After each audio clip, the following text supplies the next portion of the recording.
आदरणीय दर्शकबिन नमस्कार। पीएसआर ई निर्वाचन विशेष पॉडकास्ट में अपने सबके स्वागत बा। आज हमनी के साथ में अतिथि के रूप में 12 निर्वाचन क्षेत्र नंबर 2 के राष्ट्रपा के उम्मीदवार चंदन सिंह उपस्थित बारन। सबसे पहला उनकरा के स्वागत कर जाओ। चंदन जी स्वागत बा अपने के। धन्यवाद। क्या करतनी अभी बस अपना निर्वाचन क्षेत्र में घर दैलो कार्यक्रम में बिजी बनी। तो एकाएक अपने से के दिमाग में प्रतिनिधि सभा के चुनाव लड़े के कैसे चला? ये एकाएक रियलिटी है, एकाएक ही है। बात कौन सी रहे कि हम अपने जानत हो कि हम अपने भी ऐसे पहले अपने के पॉडकास्ट में बैठल हो हम तो कहले रहनी कि देश के प्रति जौन एगो नकारात्मक किस्म से लेके चल रहा वाले लोग नेतागण लोग ऐसे कहीं ना कहीं परिस्थिति चेंज हुई कह के जौन आज चेंज होए के परिस्थिति में अपने आ गई बा। चेंज कब हुई? जब चुनाव के रिजल्ट आई तब हुई। तो यही बीच में हम तो पालिका स्तर से वास्तव में चुनाव लड़े वाला नहीं, लेकिन राष्ट्रपा के ही टीम से एगो हमारा फोन आयल कि अपने के बालन जी मतलब भेटे के चाहता नहीं। हम कहनी ठीक बा, गई नहीं। और गईला के बाद में बालन जी खुद पूछनी कि अपने कौन फॉर्मेट में लड़े के चाहते नहीं। अपने ऑलरेडी स्थानीय निकाय लड़ चुकल बनी। अभी चुनाव हुआ प्रतिनिधि सभा के, तो अपने लिए कौन बेहतर रही मनी अपने कि देश हक हित में अगर जौन बेहतर समझो तो कि जौना में कहे वही में हम लड़ ले। तो ठीक बा, जाई तैयारी करी, ये बात बा। ओकर बाद हम प्रतिनिधि सभा लड़ गई।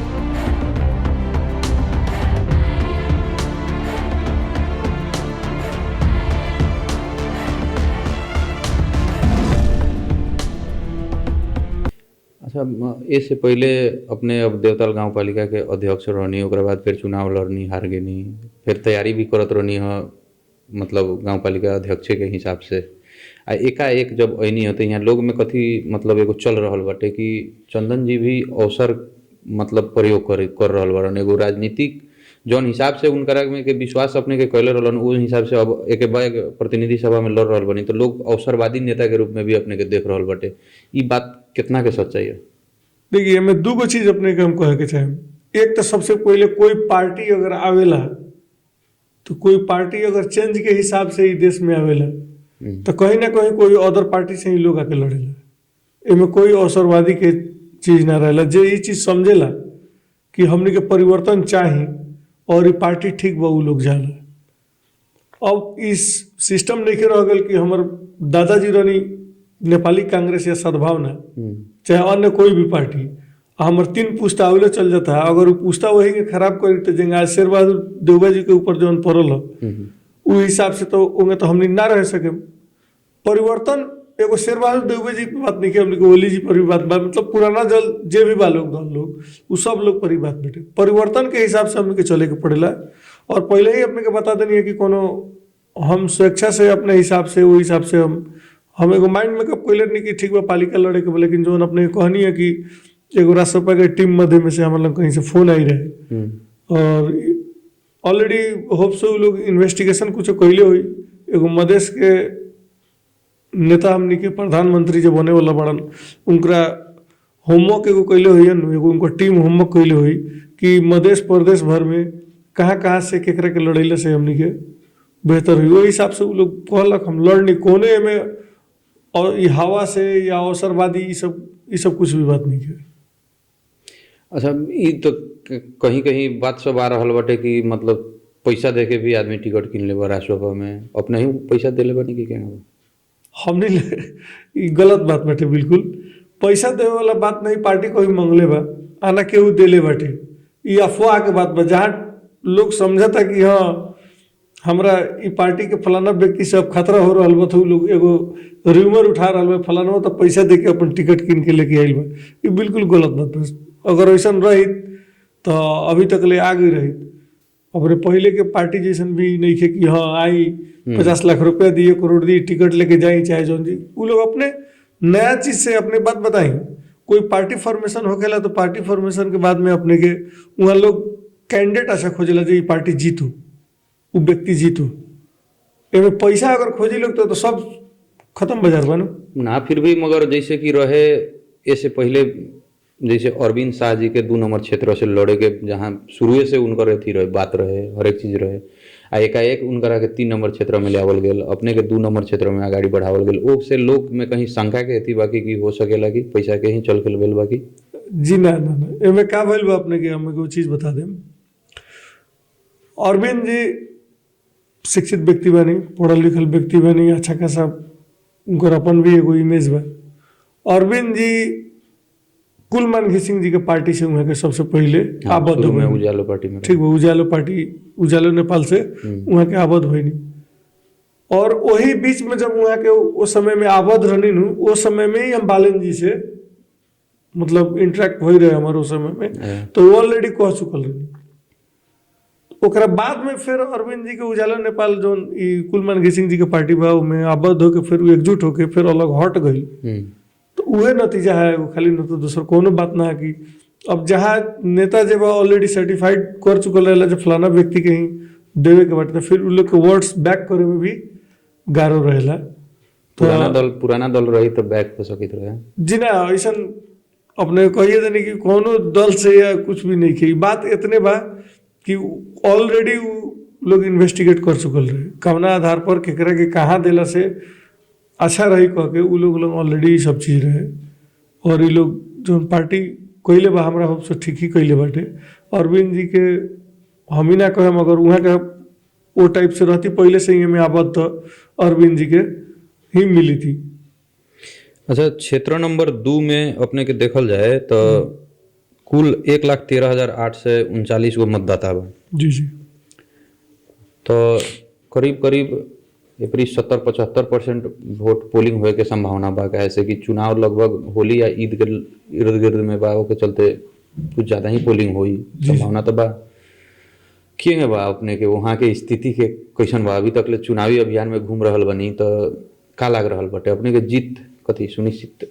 देखिए, जीत सुनिश्चित जनता जनार्दन के हाथ में। हम अभी ना कहम कि जीत सुनिश्चित, हम अपन कर्म कर रहल बनी। वो कर्म के आधार पर या पार्टी के जो हमनी के रवि जी बनी या फिर अपने के बालन जी बनी, इस सब लोग के एगो परिवर्तन के हिसाब से जो जनता जागरूक बानी लोगन, उसे हमने जरूर कहम सकी कहीं ना कहीं परिवर्तन जरूर हुई। हम इतने कहम जीत सुनिश्चित या फिर हमारा हेतना वोट आई, ये सब चीज़ हम ना कहम, बट इतना हमारा आत्मा में विश्वास बैठे कि अपने के परिवर्तन इस पहले जरूर जनता करी।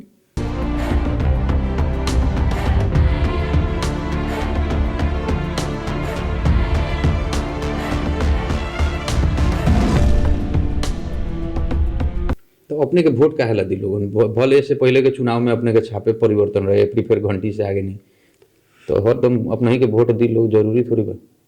देखिए, इससे पहले अपने के कुछ नेता लोग भी कहलक कि कबो कौन छाप रही, कबो कौन जोड़ा बैल में रहे, तब साइकिल में आयला ना, ऊपर से अब घंटी डुलावत रहन। शायद वहाँ के मालूम ना हुई, वो खुद पहले माओवादी में रहलन, जे भी व्यक्ति कहले हुई वो खुद पहले माओवादी में रहलन, फिर कांग्रेस में ही उपगुट रहलन, अब आके जेकरा संगे भइलन उनकरे से अलग होके अपन अपना हिसाब से चल रहल बड़न। ये सब चीज़ हमनी से नहीं के भइल। वहाँ के जानकारी होए के पड़ल कि हम एक ही गो पार्टी में रहनी शुरू से ही। हम नेपाल सद्भावना पार्टी में रहनी, बाबूजी रहनी, मतलब हम रहनी, और सद्भावना पार्टी ही टूट के कबो तमोलोपा भइल होके या तमोलोपा से जासपा भइल होके, जासपा से राजपा भइल होके, लेकिन हम वही पार्टी में रह गई। पार्टी टूट के अपन नाम बदल गई होके, लेकिन हम वही जंग रह गई बनी। एक वह पार्टी है कि एक ये पार्टी है। ये ऐसा कोनो नहीं है कि हम हाई पार्टी से हो गई हाउ पार्टी से, उनका थोड़ा जानकारी कम हुई एक मतलब अच्छा से पढ़ ले पड़ल हमारा बारे में तो बोलते तो अच्छा रही। तो अब जैसे फील्ड में जाता नहीं, अब आदमी सबके तो बहुत किस्म के गुनास हो। 2 नंबर क्षेत्र तो वैसे भी थोड़ा शिक्षा के क्षेत्र में होके या स्वास्थ्य के क्षेत्र में होके, हर एक क्षेत्र में ही कहम तो तंगा पिछाड़ी ही पड़ल क्षेत्र के रूप में बा ना। तो वैसन अवस्था में जनता के मतलब का मांग रहल बा, जनता कथी कह रहल बा? लोग घर घर में तो जाइत होकम तो कुछ ना कुछ तो सुनावत होई न, गाड़ी वाड़ी नहीं के न देत? जी ना, बिल्कुल ना। हमने के गाड़ी नहीं खेदत लोग। अब जो पुराना दल होई लोग जो वादा करके गई होई लोग उ लोग के जरूर गाड़ी मिलत हुई। ये लगी जो भी वादा करके जाई और फिर वोट मांगे जाई तो उस समय में तो जनता कही कि अपने तो बड़ा बड़ा बात करके मैंने गैर नहीं गाड़ी के मतलब सब ना ये सब बहुत बड़ा बड़ा अपने बात करके गैर नहीं अब फिर आगे बनी अपने वोट मांगे तो ऐसा टाइप से तो जरूर कहत हुई लोग। और रह गल बात अपने निर्वाचन क्षेत्र नंबर 2 में अपने जो कहनी है कि शिक्षा या फिर स्वास्थ्य या सब बारे में अपने के ई तो मध्य प्रदेश में ही सब चीज़ के कमी बा। शिक्षक के अभाव ना ओकर एनवायरनमेंट के अभाव एने करी थोड़ा ही माने जैसे 3 नंबर क्षेत्र 4 नंबर ई तंका बाजारीकरण एरिया बेला से थोड़ा बानू तो कुछ ना कुछ होने से और ज्यादा ठीक है बा उसे कहनी है थोड़ा 2 नंबर क्षेत्र मतलब ज्यादा पिछाड़ी बा। अपने के 2 नंबर क्षेत्र हमनी में शिक्षा के अभाव या फिर स्वास्थ्य के अभाव हम कहबे कहनी है कि अपने के अवश्य ही बा। लेकिन बाजार के बात करनी है तो ऑब्वियसली कहीं भी बाजार के जे नजदीक पास के जो क्षेत्र रहेला उमें अपने के थोड़ा आगाड़ी रोजगार में या फिर लोग रहेला लेकिन स्थिति लगभग इक्वल ही रहेला थोड़ा बहुत के मात्र डिफरेंस बा। लेकिन हम ही कहम कि अपने के हमारा क्षेत्र में अपने जो कहतनी जो हम चुनाव लड़ल बनी सबसे अभाव अभी शिक्षा स्वास्थ्य सड़क ओकरा बाद में अपने के सुरक्षा संबंध में बात इस सब सेक्टर से अपने के अभी अपूर्ण बा एकदम ना होखे लगी बहुत कमी बा एकरा के बढ़ावे ला हमने के केंगे मतलब आगे बढ़ल जाई ऊपर प्लान करे के पड़ी।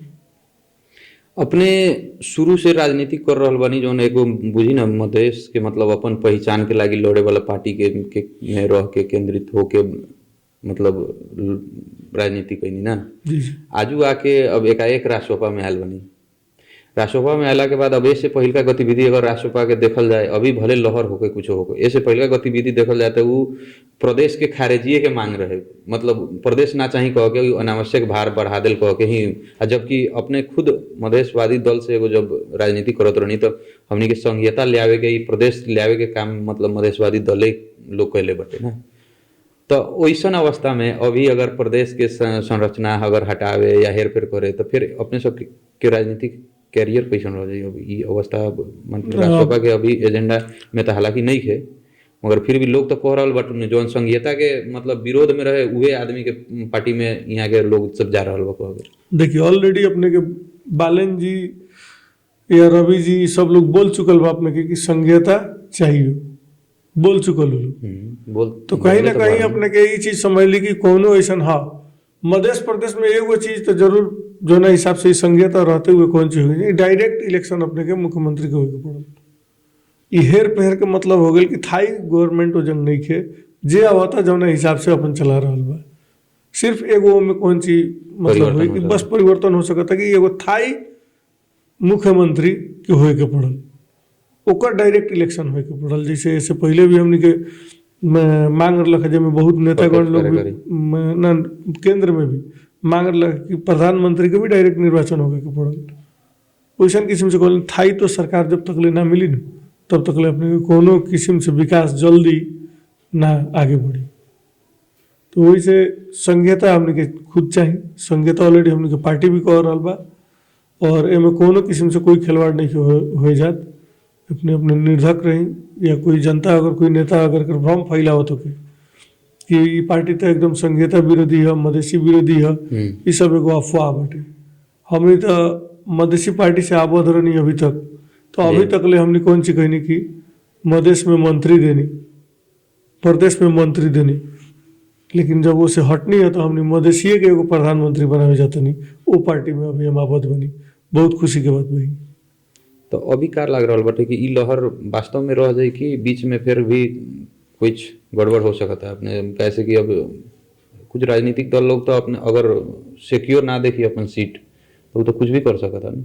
देखिए कहीं ना कहीं अपने के एक से अपने के शुरू से ही एगो एग्जाम्पल अपने के शायद देख लो कि हमने नया पीढ़ी में अपने भी बनी हम भी बनी बहुत खुशी के कहा बात लागल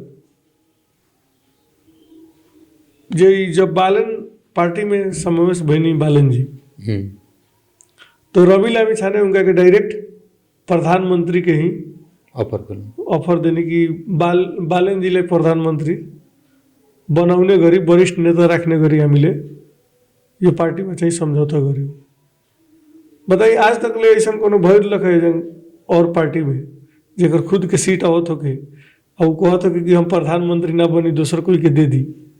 ये तो युवा पीढ़ी में मानू इस चीज के सबसे बड़ा जब अपने देख लेनी है कि बैक होके जो रवि जी के एगो त्याग बा उ त्याग के समझ अपने समझी कि उनका मन में कहीं ना कहीं लोग के देश बनावे के चाहना बा। इतना त्याग अपने सब नेता लोग में नहीं हो सकत। कोई भी समस्या हुई वो लोग एक स्टेप आगे एक स्टेप पीछे करके लोग अपन समाधान करी। इनमें थोड़ा भी अपने निराश ना हो कि ये परिवर्तन जब हो जाए सिर्फ इलेक्शन से तो इन हमको आदमी झूठ मूठ के कि 1 साल के अंदर में अपने के पूरा देश भर के सब सिचुएशन ठीक हो जाए ऐसा कोनो बात नहीं कि इतना नहीं लोग बिगाड़ चुकल बा कि एकरा ठीक होए में ही टाइम लगी। बट एकरा के जस्ट व्यवस्थित करत हमने के आगे बढ़े के बाद और बालन जी रवि जी ये सब लोग अच्छा से देश लेके चली लोग ये लोग एगो समझ के चली कि अभी मांग अनुकूल जो बा ये लोग जो देश में चाही वो चीज पर छल फल करके आगे चली लोग। इससे पहले अपने एक चीज होता रखा कि जितना नेतागण लोग बा लोग अपने देखी अर्थ मंत्री विष्णु पौडेल जी SLC वहां के अर्थ मंत्री बन जाए। हमको आता नहीं कम से कम शिक्षा के आधार पर भी मंत्रालय तो के पढ़ल अनुभव तो खोजे अनुभव देखिए हम ना कह हम कोई खास मंत्रालय कहते नहीं हम भी उतना पढ़ल लिखल तो नहीं की जब मास्टर्स तो नहीं की कैले हम खुद अपने के +2 का के बैचलर में हमारे एडमिशन बटे हम तो हम खुद अपने कह रहा बनी कि कम से कम अर्थ मंत्रालय ऐसा व्यक्ति जो चलावता अर्थ का मतलब तो हो गया थोड़ा मतलब संपूर्ण विभाग के मंत्रालय में बांट फाट जो रकम बाटे ओकरा करे वाला देश के परिस्थिति स्थिति के राजस्व बढ़ी घटी सब चीज देखे वाला एगो चीज विज्ञ आदमी तो चाहिए नहीं।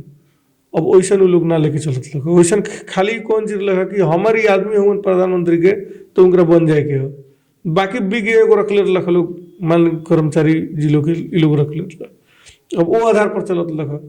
लेकिन अभी के पीढ़ी में जनरेशन में कौन चीज हुई अपने के अभी के जनरेशन में अपने के खुद नेता जे जाई वो लोग खुद सचिव जी लोग से टेबल पर बैठ कर ऊपर टेबल टॉक करके यहीं आगे कोनो कार्यक्रम बनाई देश की प्रगति के प्रति। और एगो थाई सरकार जब मिली न तो कोई के भी ना रही कि अब एक के हटाव रहे 1.5 बरिस हम बैठ गई नहीं अब फिर 1.5 बरिस जो आवे लगे लोग नेता के मिलावट में हैरान रही लोग ऐसा जब ना हो तो ये परिवर्तन हो अपने वो लोग से एकदम आस रख के चली कि कोनो भी किस्म की विभाजन या अपने समझी ना अपने इतना बड़ा आस लेके चल रहा बनी कि हमने के परिवर्तन चाहिए पूरा देश आस लेके चल रहा भाई ना।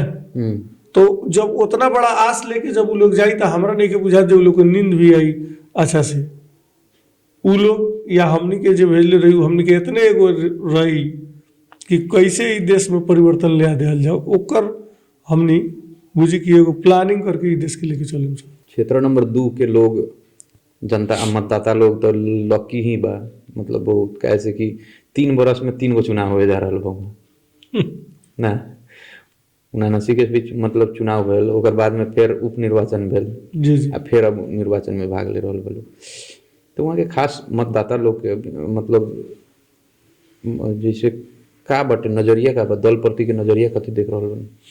देखिए अपने के मतदाता जी लोग की बात अपने कहम कि दल प्रति के नजरिया देश भर में ही अपने के एकदम बाटे कि ना ये लोग कुछ ना कौन चीज के लगे सब दल जाए लोग चाचा चाची भैया एक बार अब की बार दे दो बहुत चीज है कह देम तो ये अब की बार कह के तो कई बार चुनाव हो गए कई बार हमने खुद वोट दे देनी से ना सब चीज करते करते देखा तो इनसे परिवर्तन कुछ खास ही नहीं है।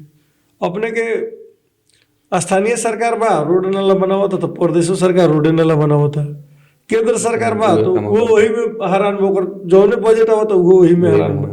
तो ये परिस्थिति देख के कौन चीज के लगी लोग एगो ना फ्रस्ट्रेट टाइप से हो गई ना ये सब बेकार बा नया हमने के ले आवे के पड़ी वैसन किस्म से लोग मानसिकता में बैठे मतदाता लोग अपने हमरा पूर्ण आस बा कि परिवर्तन के हिसाब से ही लोग जाइलू।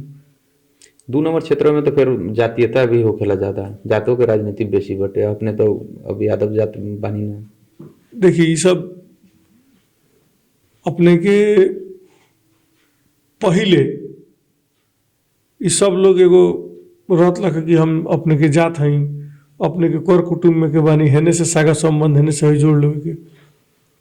लेकिन जे भी जोड़त होके अगर कोनो पद के ला अगर नियुक्ति होके तो सबसे पहले उ नेता अपना घरे परिवार में के व्यक्ति के वहाँ लगावेला, ना कि जात का कोई पात के लगावेला। और अगल बात जात पात के और बात कहनी है, सब जाति में सब लड़का लोग अब सब जितना भी युवा लोग बा सब लोग अपन पढ़ाई पढ़ रहा बा लोग, बाहर घूम रहा बा लोग, देश दुनिया देख रहा बा लोग। अब लोग के वो चीज़ से मतलब नहीं है। अब मतलब सिर्फ इतने से बा कि हमने के कौना हिसाब से सुखी चैन से रहे, हम सब विकास के हो जाई, चाहे वो कोई व्यक्ति होके, ई चीज़ पर लोग आ गए बा। अब अपने के नाम एगो कहबो करी जहाँ जानी ओजन कही ने कि जब कोई बच्चा जन्मेला तो नानू कहेला कि हमरा के अपने राजपूत में जन्म दे दी, यादव में जन्म दे दी, कि ठाकुर में जन्म दे दी। लोग तो ना कहेला कि कलवार में दे दी, पासवान में दे दी, कुछ ना कहेला। वो तो अबोध बालक रहेला, ओकरा के अपने उठा के अगर कोई जाति में दे तनी तो वह जाति हो गल। अब सब लोग समझ चुकल बाटे एकरा के। अब जाति पाति पर एकरा के कोनो किस्म से लेला के ना हुई। सब जाति सब धर्म के लोग अपने के परिवर्तन के तरफ में जा रहा बा, आई परिवर्तन अवश्य करी। अच्छा, अभी ई तो खास करके कहम तो भादो 23-24 के आंदोलन के बाद में देश एक किस्म के परिवर्तन के लागी ही राजनीति हो रहा है ना। परिवर्तन चाहिए कह के हर एक दल भी परिवर्तन कह रहा बा। हम भी परिवर्तन, कांग्रेस में जैसे परिवर्तन करके अब सभापति चेंज हो गए, ओकर बाद में अब जितना भी बटे सब दल तक हो रहा बा परिवर्तन। तो ये परिवर्तन के लागी राष्ट्रपा के ही खाली वोट दिला से थोड़ी हुई, और दल के भी तो लोग वोट दी तो वो तो परिवर्तन कही करम कहे ना। ऐसे बा अपने जौन चीज कहनी है परिवर्तन के हिसाब से सब दल कह रहा बा परिवर्तन, लेकिन कितना साल से परिवर्तन हम देख रहा बानी सर। विगत टाइम में अपने कहनी है कि 30 बरस हो गल हमनी के, 35 बरस हो गल मैंने आदमी के पार्टी के वोट दे के, दल के वोट दे के परिवर्तन में जिसमें हमरो पार्टी लगाए जौन अभी हम रनी लोसपा पार्टी वो लगाए, कहीं ना कहीं तो मधेसी दल सब पार्टी लोग, कहीं ना कहीं वो कांग्रेस माओवादी एमआलए ये लोग जौन पार्टी के सरकार लखों में तो इन्वॉल्व रहा लोग। और जितना भी अपने के करप्शन होत रहे या ये नीति नियम गड़बड़ रहे जनता के प्रति, उ प्रति तो इहो लोग सहभागी रहे लोगों में। तो फिर अब मान लीजिए इतना साल दिया है तो 1 साल और दिया, अपने ये कहे के चाहता नहीं तो ये दिया ही तो 30 बरस में तो कोई ना कोई लोग लगता है कि क्या गारंटी जो फिर 5 बरस में ये लोग कह दी आ कौना हिसाब से करी उहे लोग बढ़ले बा अभी फिर तो वो तो जनता के हाथ में बनू। जनता जी लोग अपन सोच रहा बा जौन मनस्थिति बनैले बा लोग कि हमने देते देते थाक गई बनी, अब हमने के परिवर्तन चाहिए। परिवर्तन अपने के काहे चाहिए देखी ना, अपने के कौन ऐसा सेक्टर ये लोग छोड़ले बा जिसमें अपने के करप्शन ना होई, जिसमें ये लोग घूसखोरी ना कोई होके कि देश के लूटले ना होके कि मैंने कोनो ऐसा फील्ड ही ये लोग नहीं के छोड़ले। ये लोग अपना ढंग से कभी काम ही नहीं कर, अपन प्लान से कभी देश के चलैले ही नहीं के।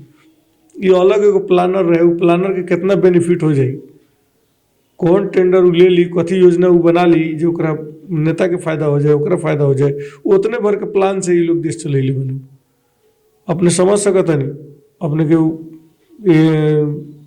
पत्रकार बानी तो लगभग सब जगह से अपने के आवे लगी, जैसे एयरपोर्ट देख ली दूगो और वो अरब के अपने के योजना बना के ये लोग सिर्फ पैसा खैले बा, जो अपने के बीघा के 80 लाख के ये लोग 2-2 करोड़ के बीघा किन लेवल लोग जो वो भैरवा में नीतिगत रूप में भ्रष्टाचार पूरा एगो प्लान रूप से एकदम भइल बनू, जो हमने जमीने में हेत न कर लिए, जबकि वो एयरपोर्ट के कोई यूजे नहीं है।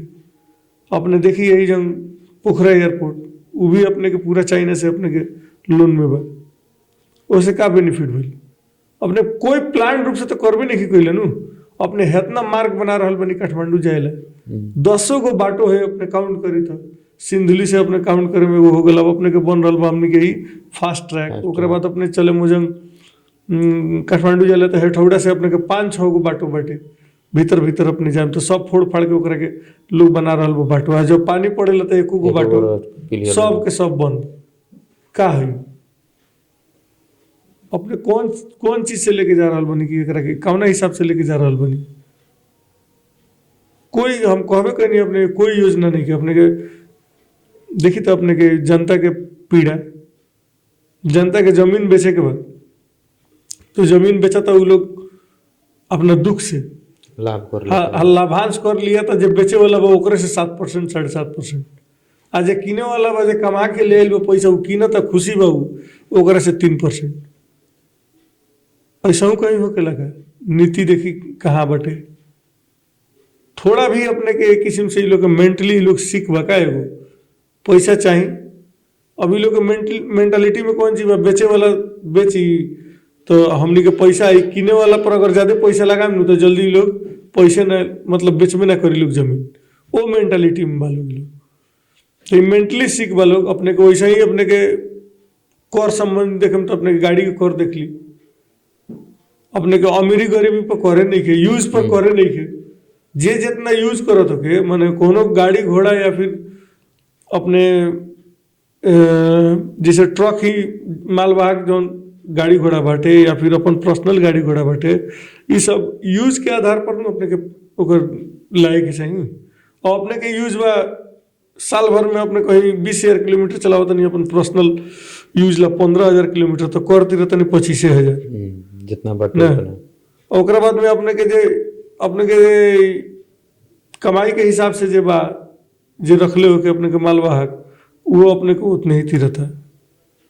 तो समझी ना अपने या फिर अपने के अमीर बा अपने के जे व्यक्ति जरा अपने के अरबों के संपत्ति बाटे वो भी अपने के 25,000 रहता है। ये कहाँ से है ओकरा यूज पर ली ना। ऑब्वियसली अपने के जे अरबों के संपत्ति वाला बा ज्यादा मूवमेंट करी देश भर में तो ओकरा मूवमेंट पर गाड़ी के ओकरा पर कर ली ना अपने।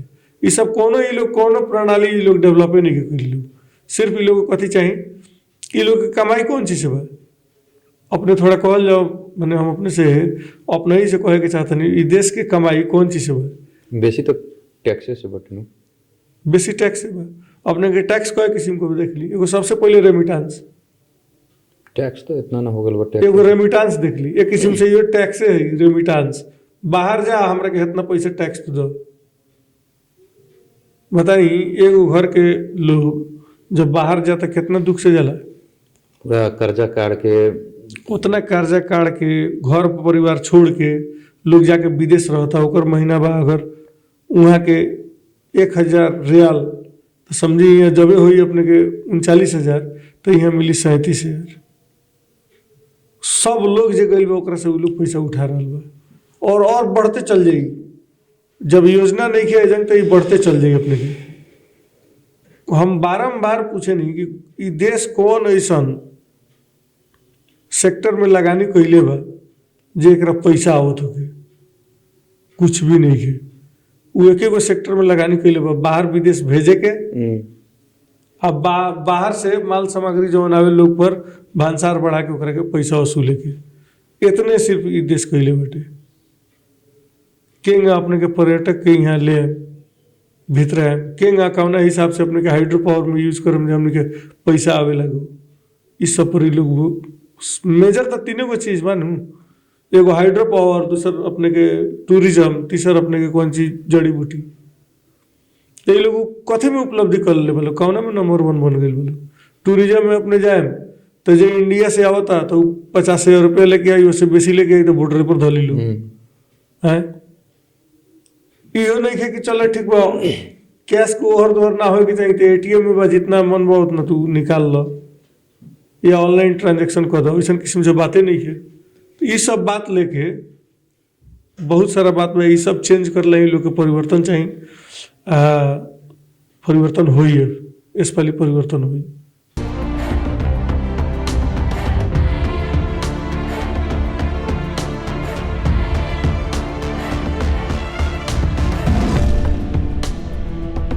अपने के ये एजेंडा सब का बटे अपने मान ली अब वहाँ 2 नंबर क्षेत्र से निर्वाचित अगर हो रहा बनी तो अपने के मुख्य एजेंडा सब का रही देश के मतलब क्षेत्र के हिसाब से का रही और ओकरा बाद में अपने के योगदान पार्टी में और देश के लागी कथी रही जो क्षेत्र में रही वही चीज समझी कि हम देश ला मतलब ही बोले कि वो कमी तो देश के अंतर्गत में हमारा क्षेत्र में बानू जी वही चीज ही अपने के जब सदन में उठी तो सबसे पहले तो अपने के शिक्षा में देख लीजिए, अपने के दरबंदी नहीं है। मावी स्कूल व नीमावी के हेड मास्टर लोग हुए, सबसे पहले तो यहाँ अभाव बा। कहीं कहीं तक प्रावी के भी हेड सर चला रहे हैं। प्रावी के भी हेड सर अभी अपने देखो तो कि मुझे उच्च मावी चला रहा बड़ा। एगो प्रावी के हेड सर उच्च मावी चलावता कोनो कोनो में ऐसा पालिका में देखे के मिलता है। ये सब चीज अपने के जब तक ले ना सुधरी तब तक ले अपने के देश ना आगे बढ़ी। स्वास्थ्य में देख लिए अपने, हर एक पालिका में कौन को बिल्डिंग बन गई करोड़ों करोड़ के, डॉक्टर नहीं के यहाँ परदेसी के अस्पताल के हाल बेहाल बा। आ यहाँ पालिका में तले करोड़ों करोड़ के कहो कम से कम 20 करोड़ के 18 करोड़ के बिल्डिंग बन के फिर एगो धराप में चल गई देश। वो अर्थव्यवस्था में एगो बहुत बड़ा कमी ले आ दिले बटे। हर एक पालिका में बन गई, हम खुद बनवाई नहीं जब नहीं था। अब हमारा मजबूरी रहे बजट फ्रीज हो जाए तो हमें बनवा दिया। उनमें ना डॉक्टर मिली ना वो सिस्टम मिली, बिल्डिंग तो बन गई। वैसे कोई योजना नहीं खेल लोग के। हमारा क्षेत्र में सबसे ज़्यादा अपने कमी एक तो हो गई शिक्षा में, जो कहनी अपने के दरबंदी एला जरूर आवाज़ उठी। आई देश भर में ना मधेश के सबसे बड़ा ही पार्ट बटे दरबंदी। शिक्षक दरबंदी जले ना पूरा हुई तब तक पढ़ाई अच्छा से ना हुई। दूसर का अपने के कृषि के जो सिंचाई बटे, सिंचाई परियोजना जैसे अपने के तियर देखा तनी, जमनी देखा तनी, थलई देखा तनी, ये सब नदी जो हर हमेशा बह रहा बा ना। अपने के यही जंग देखा था कि बकिया, ये सब जो नदी बह रहा बटे, ये पानी तो इंडिया जला तो कम से कम सिंचाई ला हम इना कहता नहीं कि हम करा देनी, ये एगो परियोजना जरूर बनी। जिसे हमने के पार्टी में जाए से पहले कोई नेता से भेंट कर ले तो कथी कहनी कि अपने देश ला कौन चीज सोचा तनी, एगो रेड बुक बना के हमरा के दे, मतलब का कमी बा के कर समाधान के कर बना के देम कह के जी अवश्य ही। जब वैसा समय आ जाए हम आ जाए तो रेड बुक बना के तो लेके आवही के पड़ी। तो अपने एगो चीज बताई, इतना सारा नदी के पानी जब बाहर जा रहा बता एक काहे ना अपने के डाइवर्सन बना के एगो डाइवर्ट करता नहीं से पानी सब सिंचाई में काम लग जाओ। ए पर के वर्क कैले बा, काहे नहीं के भाई ये चीज की कमी बा। तीसर का अपने के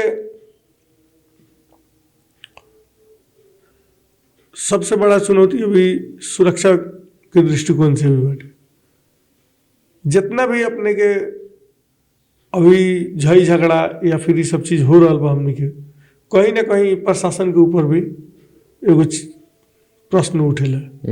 अपने देख लिए अपने की अधिकतम न्यायपालिका अपने के पालिका में बैठे ऑलरेडी, न्याय करे वाला तो दियल बन सिस्टम मुझे कोई ना जाए, सब लोग चले जिला थाना में। तो कहीं ना कहीं ऊपर भी हमने एक के आवाज उठे हमसे ये सब चीज ना हो के पड़ल। ये सब चीज जहाँ बा संबंधित जगह पर रखे, ये अपने के जिला प्रशासन प्रहरी कार्यालय ही अपने के लेके चलेला। जेकरा के मन करी हमने जानी जो जन कुछ लोग बैठे रहेला अगल बगल में जो पैसा रुपया खा के कर हम हई काम करा देम, हम हऊ काम करा देम, करावेला लोग भी उ लोग के दिन भर के ठेके पठाई। ये सब चीज तो ये सब प्रथा एकदम हटावेला। अगर कौना हिसाब से हमने करम आवाज उठाएम ये सब पर वर्क हुई। लेकिन जब तक ले ना हटे तो लोग वही में बिजी बने, झगड़ा करो थाना चलो, झगड़ा करो थाना चलो। भाई ये नहीं कहत कि सुबह उठ अपन दैनिक काम क्रिया करके ओकरा बाद में अपन काम में लाग जाए कह के सोच में, मतलब उ लोग ना हो पावेला। उ लोग डाइवर्ट हो जाला कहीं ना कहीं। नेता लोग फायदा उठेले बा अभी तक। कुछ नेता लोग ना होला डिवाइड एंड रूल, ओकरा के झगड़ा लड़ाई नहीं आ एक दूसरा में लड़ गए, एक पार्ट हम ले लेनी आ एक पार्ट के हम ढोके लेके चलता नहीं। यही स्थिति में ये सब चीज ना हो, सब लोग अच्छा से कमाओ खाओ, सब लोग शांतिपूर्ण तरीके से अपन ढंग से जियो। इस चीज में हमने के वर्क करे के बैठे बहुत सारा काम बाटे अपने के। जैसे अपने के बहुत जगह अपने के बा हमने के क्षेत्र नंबर 2 में जौन फील्ड सब बाड़न सा, जैसे अपने के फील्ड एगो बगड़मपुर में खेल मैदान, बेतौना में खेल मैदान, ये सब बा। वहाँ के जनता कहता कि जे पहले हपले बा उहे तो कम से कम हटवा दी। अब राजनीतिक बेसिस पर ये लोग कम से कम वो काम नहीं करत। हमारे वोटर मैंने वोट ना दी हम हटा दें तो हम ना दी। भाई काम करना यार, कोई गारंटी ले ले भाई कि कब के रही कब ना रही। हम हर हमेशा रह जाए अगर कोई गारंटी बा। अपने कर्म जौन बा अपने के जौन साल मिलल बा अपने काम करी ना, 5 साल ला अपने के काम मिलल बा, 5 साल लायक अपने काम करी, अपने ना भी रहे तो अपने के काम अनुसार से नाम तो बोली लू, लेकिन अपने वैसे कामे ना करे, अपने खाली वोट करे में कहीं चुनाव हर में तो लोग ओकरा बाद गालियो दी, तो उससे बढ़िया काम करी। तो इस बेतावना भयल, बगड़मपुर भयल, और भी जगह बा जहाँ जहाँ अपने के फील्ड बा, कम से कम एकरा के सर सफाई करके अगर वैसा फील्ड लायक कोनो जगह बा तो आदमी केंद्र में जाई तो वैसे ही अपने के स्टेडियम निर्माण के पैसा रहता चाहे सब रहता तो वर्क कल जाए, हमें कैसे निकाले के हो ओकरा के निकालल जाए, उतना ला हमने काम करम सर। और जितना भी एगो होखेला नु के क्षेत्र नंबर 2 के जोड़े वाला बाट हो, इस सब चीज़ के एगो रिंग रोड टाइप से जो निकलेला, जैसे काठमांडू अपने जाते तो चौतरफी अपने के रोड एगो घेरा में एगो बाटे, वो टाइप से हमनी के ही क्षेत्र नंबर 2 में कौन ऐसा बाटो एगो बाटे जौना कि हमने पूर्ण रूप से क्षेत्र नंबर 2 के हर एक पालिका के जोड़ ली, उतना काम करे के पड़ी। अंत में अब कथी कहला चाहम 2 नंबर क्षेत्र के जनता से? हम तो ये विनती चाहेम कि कम से कम क्षेत्र नंबर 2 के जनता जनार्दन लोग से अनुरोध करम कि हमने के अभी जो घंटी छाप से हम उम्मीदवार बनी, वो के चलते अपने अब की बार बालेन के सरकार के हिसाब से ही अपने लोग परिवर्तन करी, वोट दी, और पुराना दल लोग जो आवे अपने लोग आराम से कहें कि भाई अपने के बहुत बार हमने वोट देनी से, लेकिन परिवर्तन कुछ भी ना भइल, वो के चलते अब की बार हमने घंटी छाप में वोट देम सब कह के वो सब लोग के अपने जरूर कही, और एक बार परिवर्तन करके अब की बार बालेन सरकार के जीत दिलाई लोगन, ये हम कहें। धन्यवाद। समय देने वाला अपने के भी बहुत बहुत धन्यवाद। धन्यवाद।